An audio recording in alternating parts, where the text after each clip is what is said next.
we're looking at an excerpt from an article called Gender Disparities in U.S. Federal Sentencing. And one of the things it points out that I found so fascinating is that women across all racial backgrounds are consistently receiving shorter sentences than white men for similar crimes. Interesting. And this gap has been widening over time. Okay. So that's what we're going to be kind of exploring today. Yeah.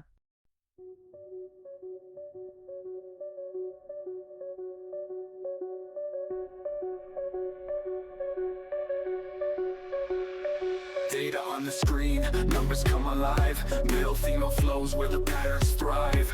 Visual charts, public colors unify. Gender decoded, bringing truth to light. Small drum fill.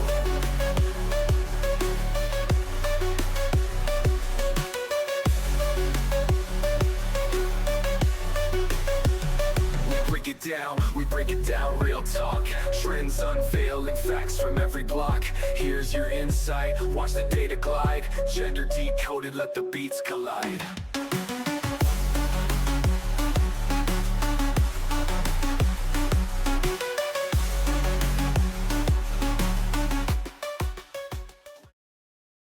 Yeah, get ready to learn some fascinating insights into this very complex issue. It really is a fascinating topic. We often think of the justice system as this sort of blind thing, that, just looks at the crime itself and it doesn't really take into account these personal factors. But as we'll see, it's actually a bit more complicated. It is a lot more complicated. And, one of the things that I thought was really, really interesting was that women across all racial groups consistently receive shorter sentences than white men for similar crimes. Yeah.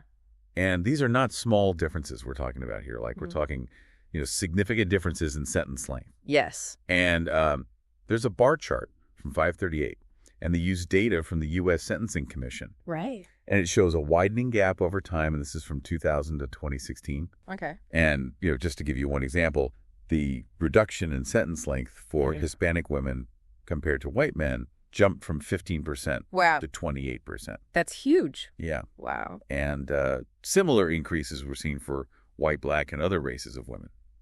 So it seems like across the board, women are getting shorter sentences than men for similar crimes. And, it really challenges some assumptions that we might have about fairness and equality in the justice system. Absolutely. Yeah. I mean, it begs the question, are these differences justified? Right. Or is there something else at play here?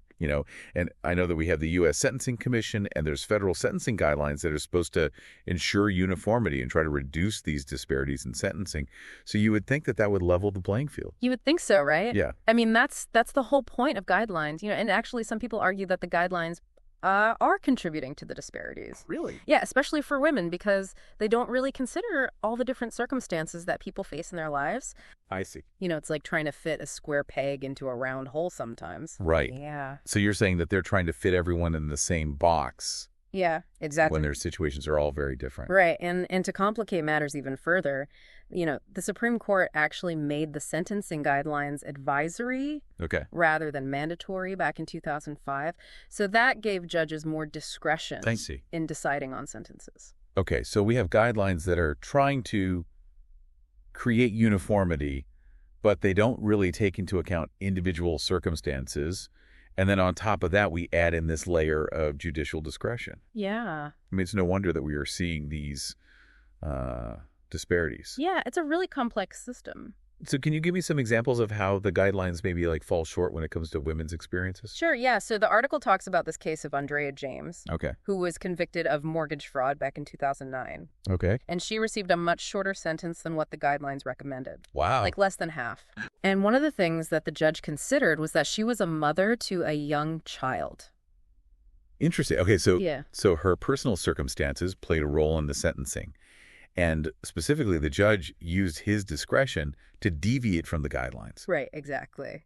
Yeah, and so you can see how that judicial discretion can lead to these more individualized outcomes, which is interesting. But it makes you wonder, is that happening all the time, or is that just kind of a one-off kind of thing? Well, it's hard to say for sure, but research shows that James's case isn't an isolated incident. Huh. For example, did you know that over 56% of women in federal prison are there for drug offenses. Okay. Often as kind of like minor players, like drug mules or something like that. Okay. And this is compared to 47% of men who are incarcerated for drug crimes. That's a pretty big difference. Yeah, it is. And another thing is that studies have shown that a lot of incarcerated women have experienced abuse. Really? Yeah. So it really kind of changes the picture of what we think of as a female offender. Yeah, it's not always these hardened criminals like we see in the movie sometimes. It's women who have been through a lot. Right. And they've made some bad choices, but they're not necessarily bad people. Yeah, and it seems like the guidelines don't always take those things into account. Yeah, they don't. And then there's another factor, too, which is the caregiving roles that women often have.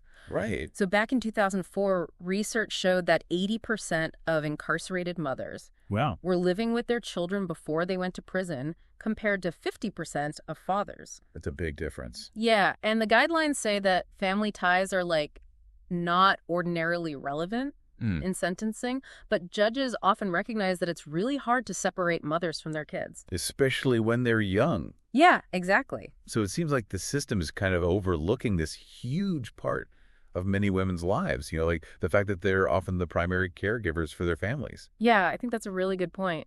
So now I'm wondering, is the system actually fair? If the guidelines aren't capturing the full picture of women's lives, are they actually serving justice?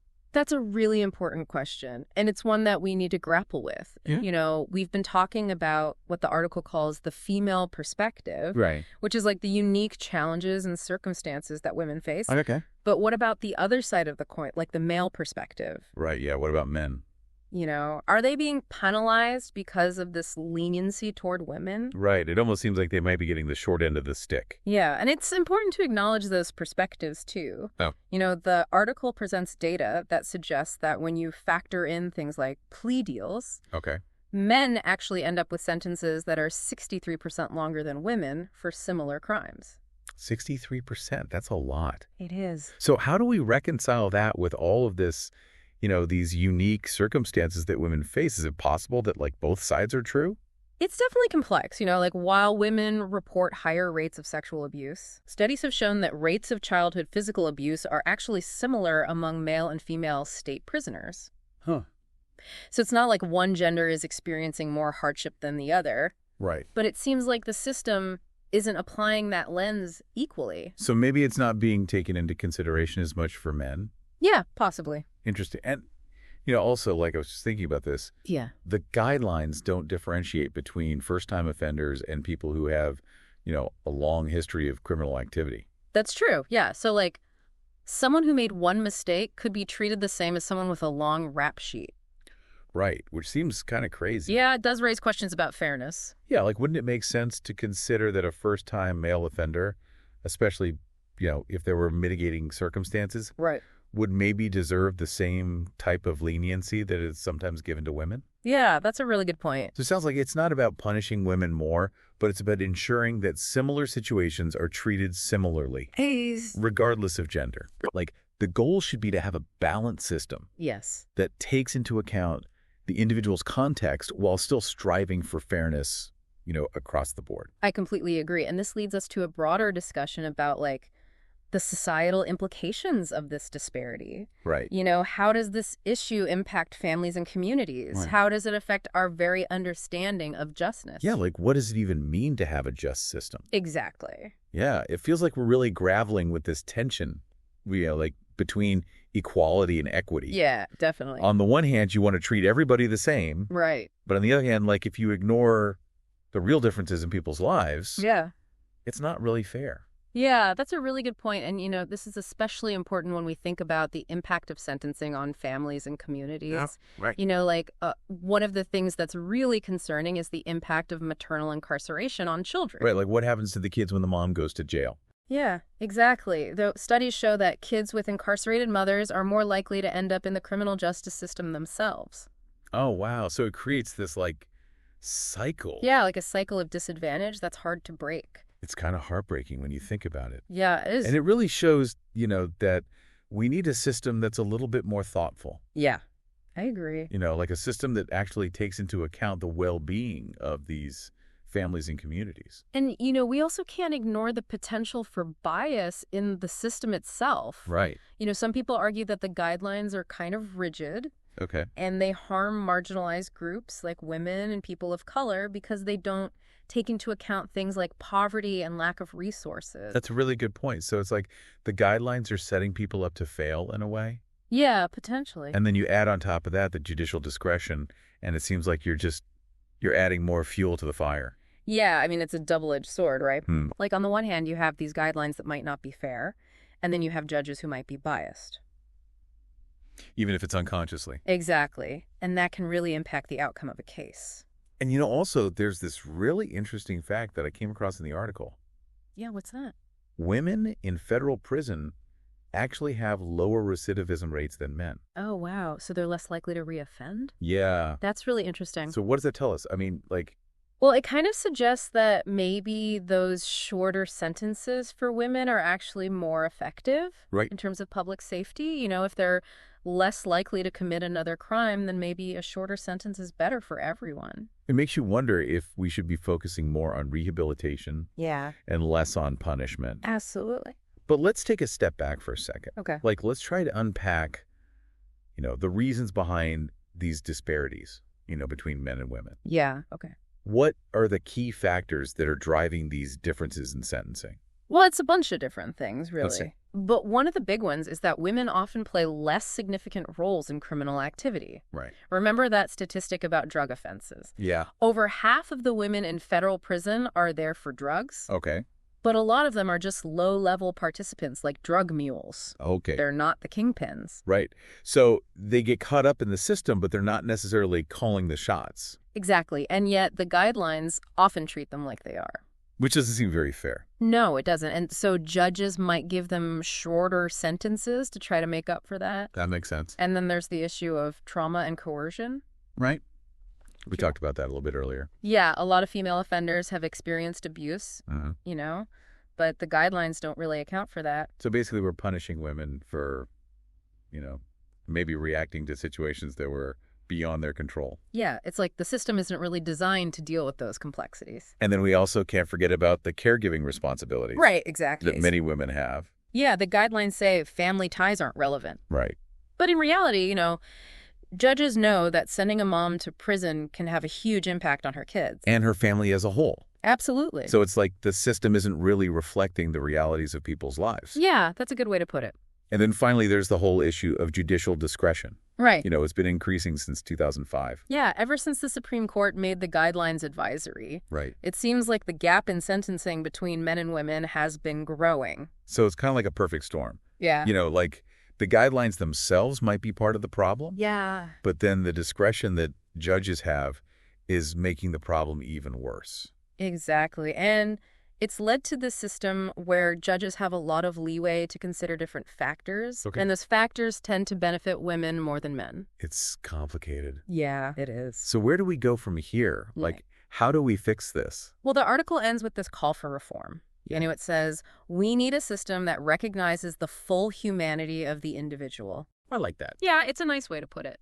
But how do we make that happen? What can we actually do? Well, the article suggests a couple of things. Okay. First, we need to move away from this one-size-fits-all approach. Okay. And create a system that takes into account individual circumstances. Regardless of gender. Exactly. So maybe we need to rewrite the guidelines. Yeah, maybe revise them so that they allow for more nuance. Okay. Consider things like trauma and family ties and the extent of someone's involvement in a crime.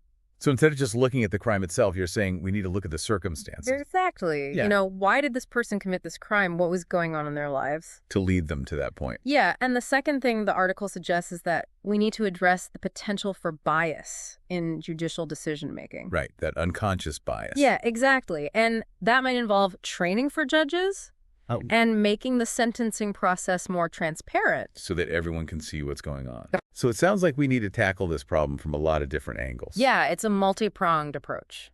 But it's definitely possible, right? I think so. It's a tough challenge, but it's not impossible. If we really want to create a just system, we can do it. I agree. And, it starts with recognizing the problems and then having these conversations and working together to find solutions. I think that's a good place to leave it for now. Yeah. We've covered a lot of ground today. We have. But I think this is a conversation that needs to continue. Absolutely. Wow, this has been a fascinating deep dive. Yeah, it has. We've really gone deep into all this stuff about the sentencing guidelines and the disparities and all the reasons behind them. Definitely a lot to think about. But as we wrap up, I want to leave our listeners with something to ponder. Okay. If we were to actually design like a truly just and equitable system, what specific changes to the sentencing guidelines would you propose? That's a really great question. Yeah. And it's not just theoretical. Yeah. Right? These are real people's lives. Exactly. So what ideas come to mind for you? Well, I mean, based on what we talked about, I think addressing trauma, seems like a huge thing. Like, could the guidelines be revised to include, like specific criteria for how judges should consider a history of abuse or coercion? Yeah, that's a great idea. Like maybe a system where those factors could lead to, like a reduced sentence, simply if it's a first-time offender. Right, because that would make the system more fair. Yeah. And it would help to make sure that trauma is considered equally for both men and women. Exactly. So we're not perpetuating those biases. Right. What about family ties, Yeah. It just doesn't seem fair that the guidelines just dismiss that as irrelevant. I agree. Could we have a system that acknowledges how important those caregiving responsibilities are, especially, when kids are involved? Yeah, that's a really interesting idea. Maybe we could have some kind of like a tiered system where the impact of incarceration on dependents, like children or elderly parents, is taken into account. I see. And the more significant the impact, the more weight it would carry. So it would kind of force judges to think about the bigger picture. Exactly. Yeah. Not just the crime itself, but the ripple effects. Right. And we also talked about transparency and accountability. Yeah. How can we improve those things? Well, one idea would be to make sentencing decisions more transparent. Okay. Like maybe a public database that explains the reasoning behind each sentence. So anyone can see why a judge made a certain decision. Exactly. And that would help to ensure that the system is fair and impartial. Yeah. And I think that would be a great resource for researchers, too. Definitely. They could use that data to study the system and figure out how to make it better. Well, this has been an amazing conversation. It has. I feel like I've learned so much. Me too. And, we started with this simple question about why women get shorter sentences. Mm-hmm. And we uncovered this huge web of complex issues. It's like peeling back the layers of an onion. Right. You start with one thing and then you realize there's all this other stuff going on underneath. Exactly. And I think that's the key. We need to keep asking questions. And they keep digging. Exactly. Because the more we understand these issues, the better equipped we'll be to fix them. This conversation has given me a lot of hope. Me too. Because even though the problems are really complicated. Yeah, they are. We can still work towards solutions. Absolutely. And I think it starts with recognizing the humanity of everyone involved. Right. At the end of the day, these are real people. Exactly. With real lives and real stories. And we need to remember that. So to our listeners out there, don't let this be the end of the conversation. Yeah, keep learning, keep questioning, and keep pushing for change. Your voice matters. It does. Thank you so much for joining us for this deep dive. It was my pleasure. And until next time, keep exploring.